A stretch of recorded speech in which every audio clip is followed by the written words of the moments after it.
नमस्कार, मी सुनील. आपण पाहतात आवाज इंडिया मराठी. आता एक नजर टाकूयात महत्त्वाच्या घडामोडींवर. टीम इंडियाने सूर्यकुमार यादव याच्या नेतृत्वात इतिहास रचला आहे. 2026च्या ICC T20 वर्ल्ड कपमध्ये भारताने न्यूझीलंडवर 96 धावांनी एकतर्फी विजय मिळवला आणि या ऐतिहासिक ट्रॉफीवर आपलं नाव कोरलं. या सामन्यात भारतानं न्यूझीलंडसमोर 256 धावांचं विक्रमी लक्ष्य ठेवलं होतं. न्यूझीलंडला भारतीय गोलंदाजांनी 19 ओव्हरमध्ये 159 धावांवरच गुंडाळलं. भारताने यासह सूर्यकुमार यादवच्या नेतृत्वात पहिल्याच प्रयत्नात T20 वर्ल्ड कप जिंकला. या विजयासोबत भारताचा T20 वर्ल्ड कप विजेतेमध्ये हा सलग दुसरा आणि एकूण तिसरा विजय ठरला. भारताने 2024 साली रोहित शर्मा यांच्या नेतृत्वात दक्षिण आफ्रिकेला हरवून 17 वर्षांनी पुन्हा एकदा वर्ल्ड कप जिंकला होता. 2007मध्ये महेंद्रसिंग धोनी याच्या नेतृत्वाखाली भारताने पहिल्याच वर्ल्ड कपमध्ये विजय मिळवला होता. न्यूझीलंडने टॉस जिंकून भारताला बॅटिंगसाठी आमंत्रित केलं. भारताने या संधीचा पुरेपूर फायदा घेत 20 ओव्हरमध्ये 5 विकेट्स गमावून 255 धावांचा डोंगर उभा केला. भारतासाठी संजू सॅमसननं 89 धावांची सर्वोच्च खेळी केली, तर ईशान किशननं 54 आणि अभिषेक शर्माने 52 धावा केल्या. वर्ल्ड कप इतिहासात जगभरात फक्त 5 वेळा एका संघानं 250 किंवा त्याहून अधिक धावा केल्या आहेत. त्यापैकी 3 वेळा टीम इंडियानेही केला आहे. भारत हा वर्ल्ड कपमध्ये 3 वेळा 250 पेक्षा जास्त धावा करणारा पहिला देश आहे आणि एकाच वर्ल्ड कपात हे करत त्यानं इतिहास रचला आहे.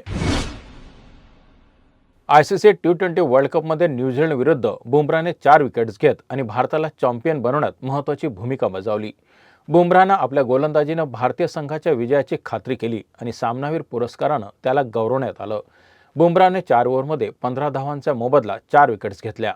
त्याच्या शानदार बॉलिंगने न्यूझीलंडचा Rachin Ravindra, Mitchell centre, James निशान आणि मॅट हेनरी यांना आऊट केलं. प्रत्येक ओव्हरमध्ये बुमराहनं 3.8च्या ॲव्हरेजनं धावा दिल्या, जे त्याच्या चिवट बॉलिंगचं संकेत देतात. बुमराहने T20 वर्ल्ड कप स्पर्धेतील 26 सामन्यांमध्ये 40 विकेट्स घेतल्या.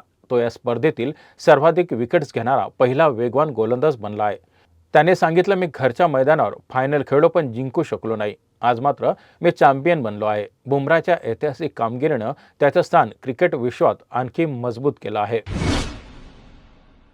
आज मनसे पक्षाचा 20वा वर्धापन दिन साजरा होत आहे. या निमित्तानं पक्षाच्या 100% महाराष्ट्रवादी विचारधारेचा गौरव केला जात आहे.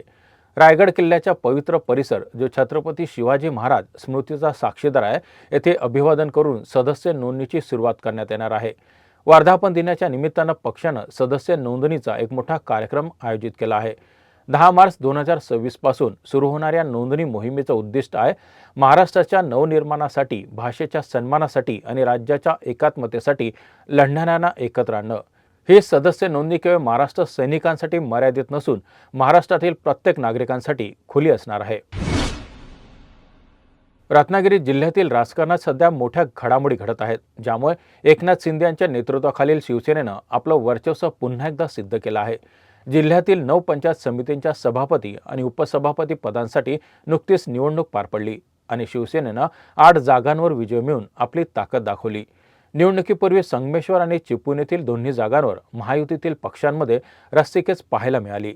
चिपळूण पंचायत समितीचे सभापती पद राष्ट्रवादी काँग्रेसला देण्यात आलं, तर संगमेश्वरचं पद शिवसेनेच्या खात्यात गेलं. उपमुख्यमंत्री एकनाथ शिंदे यांनी हस्तक्षेप करत या निवडक ठिकाणी योग्य तो तडजोडीचा निर्णय घेतला, ज्यामुळे दोन्ही पक्षाची सहमती बनली.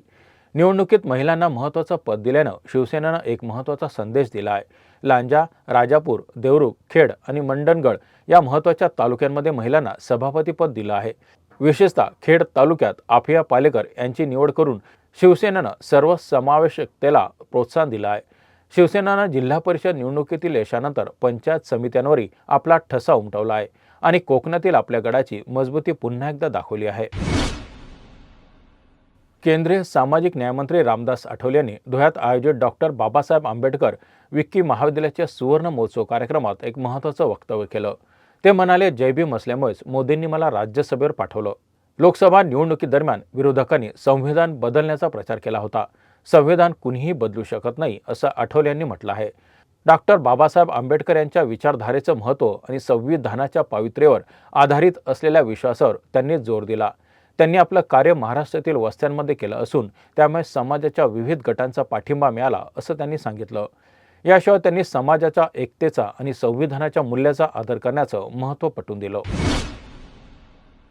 मुख्यमंत्री देवेंद्र फडणवीस यांनी युद्धजन्य परिस्थितीमुळे गॅस आणि इंधनाच्या तुटवड्याच्या संदर्भात भूमिका मांडली आहे.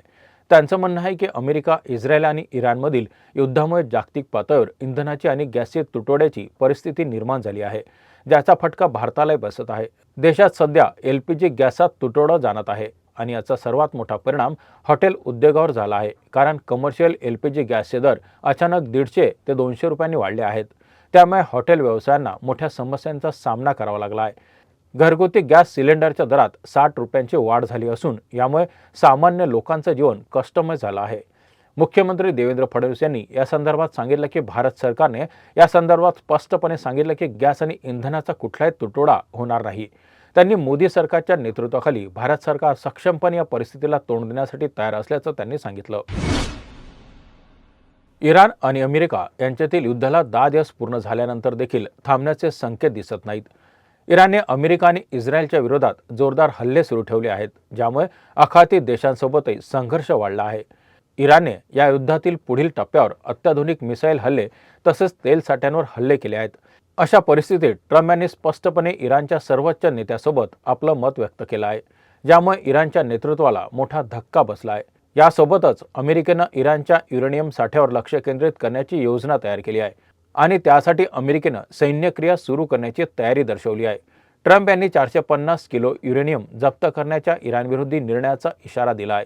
युद्धाच्या टोकाला पोहोचलेल्या स्थितीत कोणत्याही क्षणी अमेरिका आणि इस्रायल इराणमध्ये सैन्य पाठवू शकतात आणि इराण कशा प्रकारे उत्तर देईल अजून स्पष्ट नाही.